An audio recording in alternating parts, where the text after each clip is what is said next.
এখানে চলছে রান্না বান্না জমিয়ে। আজ রাখি, হ্যাপি রাখি সবাইকে। আমি আর নাব্যা একদম রেডি। নাব্যার ভাইরা এখন চলে আসবে, তারপরে ও রাখি বাঁধবে। চলো দিনটা আজকে এইভাবেই স্টার্ট করি। নাব্যা খুব সুন্দর করে রাখিগুলোকে থালায় সাজিয়ে নিয়েছে সবার জন্যে।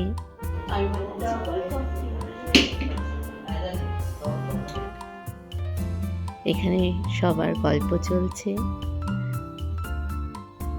নাব্যা এবার একে একে সব ভাইদের রাখি পরিয়ে দিচ্ছে খুব সুন্দর করে।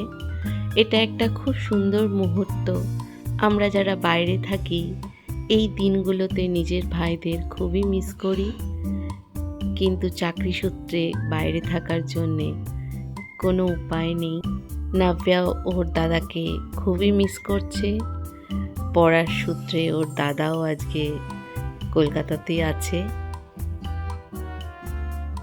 অনেকবার ফোনে কথা বলেছে, কিন্তু খুবই মিস করছে।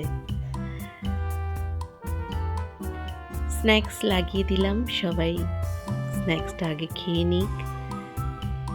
পাস্তা, কোল্ড কফি, রাত্রিরের ডিনারের জন্য ফ্রাইড রাইস, চিলি চিকেন, এগুলো সবই আমি বাড়িতে বানিয়ে নিয়েছিলাম। হাজব্যান্ডও বোনের থেকে রাখি পরে নিল।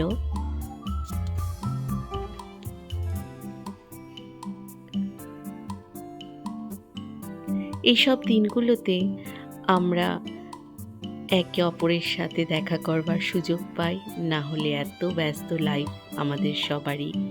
এখানে চালিয়ে নেওয়া হয়েছে আগের বছর দুর্গাপুজোয় করেছিল বাচ্চারা যে নাটক, তারই ক্লিপিং। সবাই মিলে আমরা এনজয় করছিলাম। রাত্রিরের ডিনার লাগিয়ে দিলাম।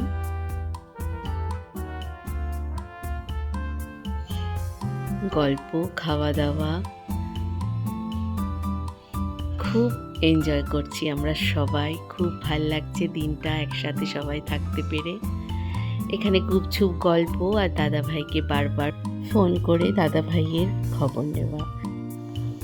ভাই বাইরে থাকে, লন্ডন থেকে ও আমাদের সব বোনদের সাথে ভিডিও কল করেছে, তাই ওর সাথে কথা বলছি। আজ রাখি, তাই মনে তো করবেই সবাই সবাইকে। চলো তোমরা ভালো থেকো, সুস্থ থেকো, টাটা।